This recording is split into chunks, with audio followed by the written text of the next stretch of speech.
নীরব রাত, চাঁদের আলো, আর দূরের পথ ধরে এগিয়ে আসে কিছু অচেনা গল্প। লণ্ঠনের মৃদু আলোয় পাতার ফাঁকে লুকিয়ে থাকে অনুভূতি, স্মৃতি আর ভালোবাসা। এই গল্পগুলো শোনা যায় না, শুধু অনুভব করা যায় হৃদয়ের গভীরে। চোখ বন্ধ করুন আর কল্পনার দরজা খুলে দিন, ডুবে যান শব্দের জাদুতে। আমি ইয়াশিকা, আর আপনারা শুনছেন স্টোরি টেলিং উইথ ইয়াশিকা, যেখানে প্রতিটা গল্প ছুঁয়ে যায় আপনার মন। গল্পটি ভালো লাগলে লাইক কমেন্ট করবেন, আর এরকম সুন্দর সুন্দর বিভিন্ন প্রেমের গল্প শুনতে চ্যানেলটি সাবস্ক্রাইব করে বেল আইকনটি প্রেস করুন। আজকের বিশেষ নিবেদন, তোমাকে পেতে চাই, সিজন 2, পর্ব 12। দেখতে দেখতে গণেশ পুজো চলে গেল, বিশ্বকর্মা পুজো চলে গেল, ঈশাদের বাড়িতে দুর্গা পুজোর তোড়জোড় শুরু হয়ে গেল, আর ওদিকে ইনস্টিটিউশনের কাজও শেষ। ঠাকুরমশাইকে খবর দেয়া হলো, যিনি 12 বছর আগে পুজো করেছিলেন, উনি এই বাড়ির পুরনো পুরোহিত। ওনাকেই ডাকা হয়েছে এবারেও। এই 12 বছর বাড়িতে তেমন কোনো পুজো হয়নি। ঠাকুরমশাই এসে বললেন, কি ব্যাপার অখিল, এত বছর পর আবার মায়ের পুজোর তোড়জোড়? অখিল বাবু, আরে আমাদের বাড়ির মা যে ফিরে এসেছে, ঐশী মা, তাই মা দুর্গাকেও যে ফিরতে হবে আবার ঘরে। ঠাকুরমশাই, তা বেশ ভালোই খবর। ঠাকুরমশাই পুজোর লিস্ট লিখে দিয়ে গেলেন, কি কি লাগবে পুজোয়। তারপর একে একে হালাই কর, প্যান্ডেলের লোক, বাসনপত্র ভাড়া করা, বাড়ি রং করা শুরু করে দেন অখিল বাবু। সে এক বিশাল তোড়জোড়। সেনবাড়ি আবারও সেজে উঠতে চলেছে আলোয়। আর এদিকে নিকিতা পীযূষকে ফোন করে বলছে, আরে আমি থাকতে পারবো না ইনস্টিটিউশনের ওপেনিংয়ে, তোরাই কর। বাবাকে আসতে বল ইন্ডিয়াতে, আমি এখন অন্য কান্ট্রিতে আছি, আমার পক্ষে সম্ভব নয় ওখানে থাকা। পীযূষ এই খবরটা পাওয়া মাত্রই ঈশাকে ফোন করে। ঈশা বলে, এরকম করলে কি করে হবে? উনি না থাকলে হয় নাকি? আমি মিস্টার বর্মনের সাথে কথা বলে নিচ্ছি। ঈশা মিস্টার বর্মনের সাথে কথা বলে ইনস্টিটিউশনের ওপেনিংটা মহালয়া থেকে পিছিয়ে সপ্তমীর দিন ঠিক হয়।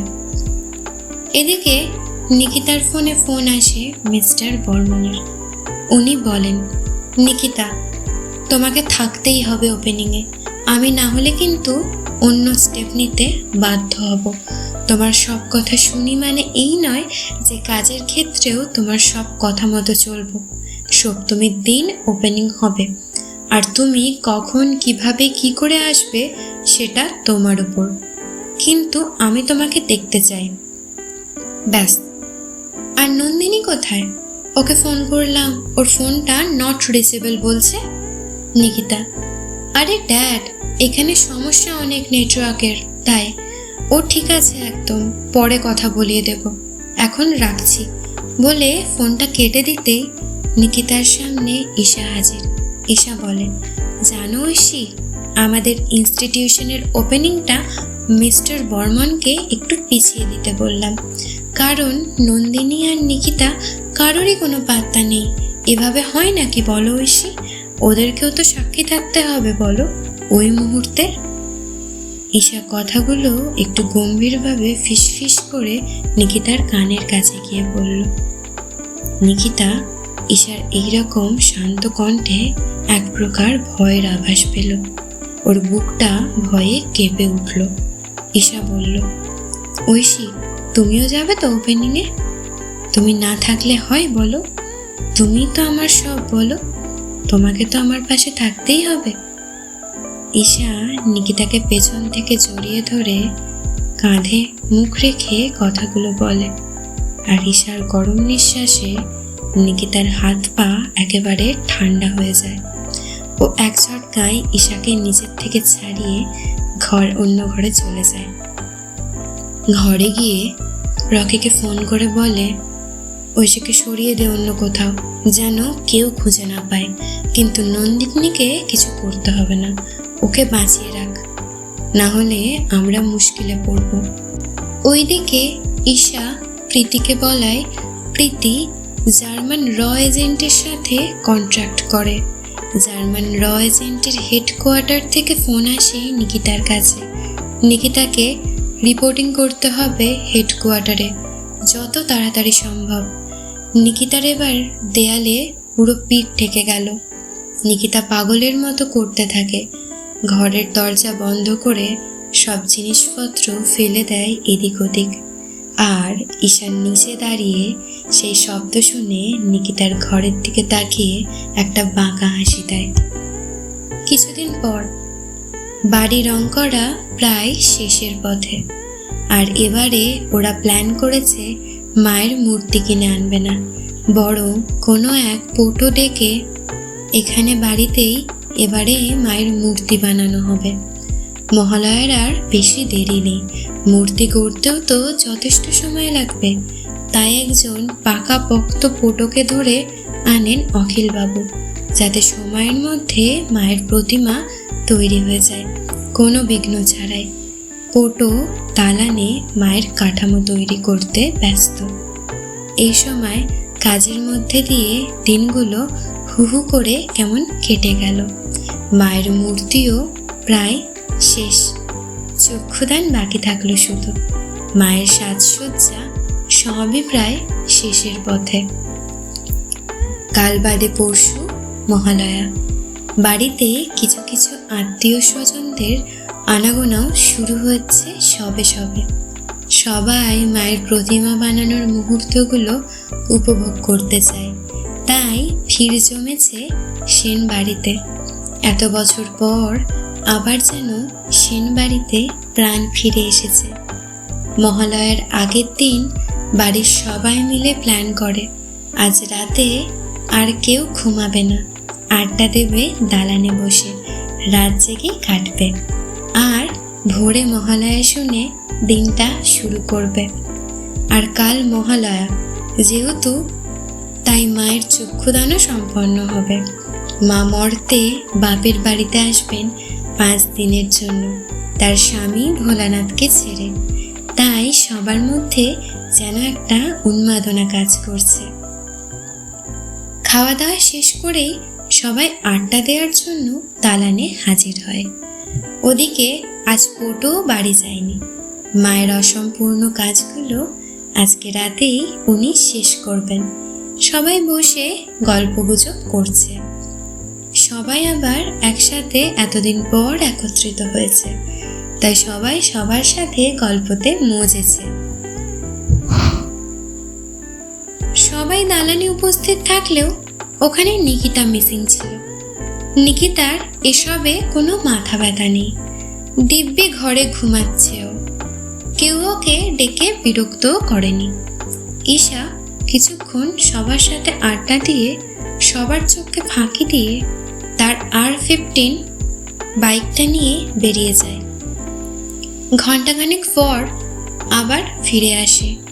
এই ঘটনা কেউ লক্ষ্য না করলেও রিনি আর মিলি ঈশাকে বেরোতে দেখেছিল। ঈশা ফিরে আসতেই রিনি জিজ্ঞাসা করে, কিরে এরকম মাঝরাতে কোথায় গেছিলি?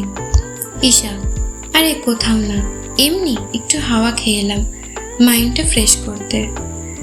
আর তো কিছু ঘন্টাই বাকি মহালয়ার, তাই এই শহরের ফাঁকা অলিগলিগুলো মজা নিতে গিয়েছিলাম।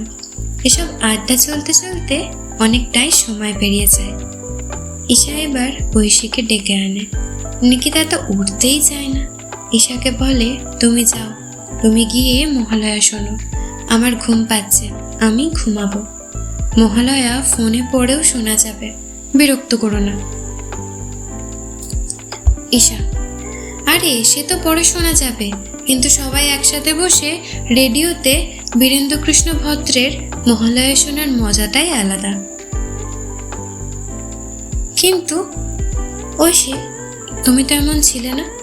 আমার থেকে বেশি আগ্রহ তো তোমারই ছিল এইসবে, বরঞ্চ আমি কোনো উৎসাহ থাকতো না এসবেতে, আর তুমিই আমাকে টেনে টেনে ঘুম থেকে তুলতে।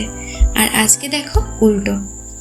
ঈশা কোনো রকমে ঐশীকে টেনে টেনে তুলে ফ্রেশ হতে পাঠালো। কিছুক্ষণের মধ্যে নিকিতা রেডি হয়ে বেরিয়ে আসে। অতঃপর ঈশা আর নিকিতা নিচে নামে। রিনি, ঈশা, মিলি, ঐশী বসে গল্প করে। নিকিতাও তো একদম মুডই নেই, ঝিমিয়ে রয়েছে আর ঘুমে ঢুলছে। অখিলবাবু এসে রেডিওর খোঁজ করে। তখন রাগিনী দেবী বলেন, আরে রেডিওটাই তো খোঁজা হয়নি, সারা বছর না লাগলে যা হয় আর কি, কোথায় রেখেছি দেখতে হবে, দাঁড়াও। অখিলবাবু, আরে তুমি যে কি করো না রাগিনী, এই জন্যে মাথাটা গরম হয়ে যায় তোমার উপরে, একটা কাজ যদি ঠিকঠাক করো। ঈশা বলে, আরে আজকের দিনে আর ঝামেলা করো না তো, আমি খুঁজে নিয়ে আসছি, দাঁড়াও। ঈশা রেডিওটা খুঁজে এনে অখিলবাবুর হাতে দেয়। অখিলবাবু রেডিওটা ঠিক আছে কিনা চালিয়ে দেখতে গেলে রেডিওটা চলছে না। তারপর ব্যাটারিটা চেক করে দেখেন ওতে ব্যাটারি নেই। এতক্ষণ পর সবার চেঁচামেচিতে ঐশীর নিদ্রাভঙ্গ হয়। ঐশী বলে, আমাদের ঘরে রাখা ছিল, আমি গিয়ে নিয়ে আসছি, দাঁড়াও। তখন ঈশা বলে, তোমাকে যেতে হবে না নিকিতা, আমি গিয়ে নিয়ে আসছি। নিকিতা, আচ্ছা ঠিক আছে, যাও। এই কথাটা মুখ থেকে বেরোনোর সাথে সাথে নিকিতা পাথরের মূর্তির মতো জমে যায়। ঈশা একটা বাঁকা হাসি দিয়ে উপরে চলে যায় ব্যাটারি আনতে, আর সবার দৃষ্টি তখন নিকিতার উপর। ঈশা ফিরে আসে এবং অখিলবাবুর হাতে ব্যাটারিগুলো দেয়।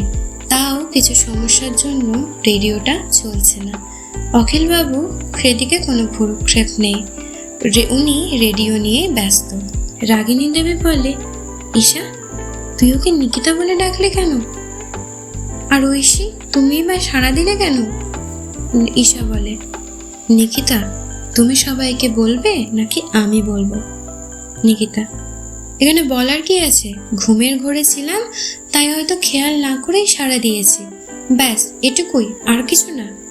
ঈশা, ও আচ্ছা, তুমি তাহলে এখনো সত্যিটা স্বীকার করবে না, তাই তো? তাহলে আমাকেই তো মুখটা খুলতে হবে দেখছি। রাগিনী দেবী, আরে এসব কি বলে যাচ্ছিস ঈশা?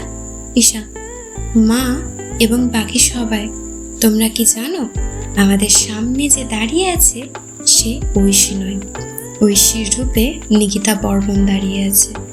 এতদিন নিকিতা ঐশী সেজে আমাদের আশেপাশে ঘুরে বেড়াচ্ছিল। নিকিতার সব কিছু তখন যেন নিমেষেই শুকিয়ে গেল। নিকিতা বলে, কি ভুলভাল বলছো ঈশা, আমি নিকিতা হতে যাবো কেন? আমি তো ঐশী, তোমারই ঐশী। ঈশা, মিস নিকিতা বর্মন, মেনে নাও যে তুমি ঐশী নও। নিকিতা, তোমার কাছে কি প্রমাণ আছে যে আমি ঐশী নই? আর আমি নিকিতা কেন হতে যাব খামোখা? তুমি আমাকে সন্দেহ করছো ঈশা, এটা আমি তোমার কাছ থেকে আশা করিনি। ঈশা, ও আচ্ছা, তোমার তাহলে প্রমাণ লাগবে? প্রমাণ? আচ্ছা প্রমাণ দিচ্ছি আমি তাহলে। সবার দৃষ্টি তখন ঈশা আর ঐশীর দিকে। অখিলবাবু রেডিওটা নিয়ে অনেক যুদ্ধ চালাতে চালাতে শেষমেশ সক্ষম হলেন।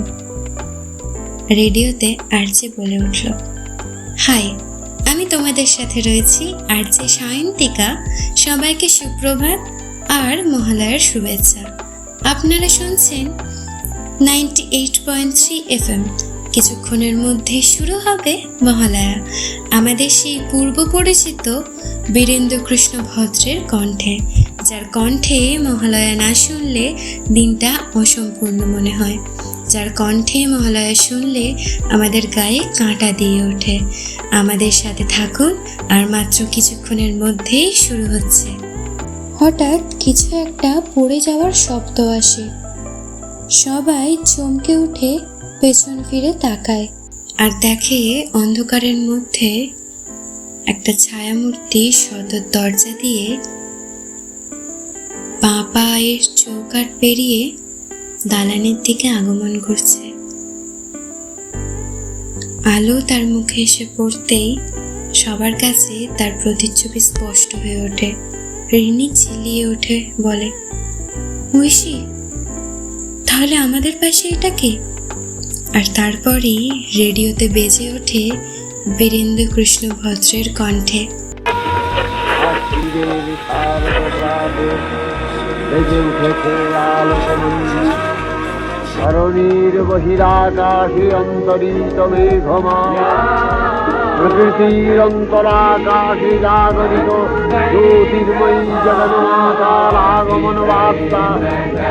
আনন্দময়ী মহামায়ার পদধ্বনি অসীম ছন্দে বেজে উঠে রূপলোক ও রসলোকে। আপনারও যদি মনে হয় আপনার লেখা গল্পের মধ্যে লুকিয়ে আছে কিছু না বলা অনুভূতি, কিছু না বলা ভালোবাসা, হারিয়ে যাওয়া মানুষ কিংবা অপূর্ণ স্বপ্ন, তাহলে দেরি করবেন না।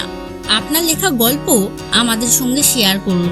সেই গল্পই প্রতি রবিবার শোনা যাবে আমাদের ইউটিউব চ্যানেলে, নতুন কণ্ঠে, নতুন অনুভবে। গল্প পাঠানোর ঠিকানা storytellingwithiyashika13@gmail.com। কারণ কিছু গল্প লেখা হয় পড়ার জন্য নয়, শোনা যায় হৃদয়ের গভীরে। শেষ করার আগে একটা ছোট্ট অনুরোধ, এই গল্পটা যদি তোমার বুকের ভেতরে কোথাও আলতো করে ধাক্কা দিয়ে থাকে, যদি কোনো লাইন তোমাকে নিজের কোনো স্মৃতির সামনে দাঁড় করিয়ে দেয়, তাহলে বুঝে নিও গল্পটা এখানেই শেষ নয়। কারণ কিছু গল্প পর্দায় থামে, কিন্তু অনুভূতি ভেতরে চলতেই থাকে, নিঃশব্দে গভীর রাতে। তোমার ভেতরে সেই না বলা কথাগুলো, অধুরা ভালোবাসা, চুপচাপ কান্না কিংবা নীরব হাসি, সবই কোনো না কোনো গল্প হতে পারে।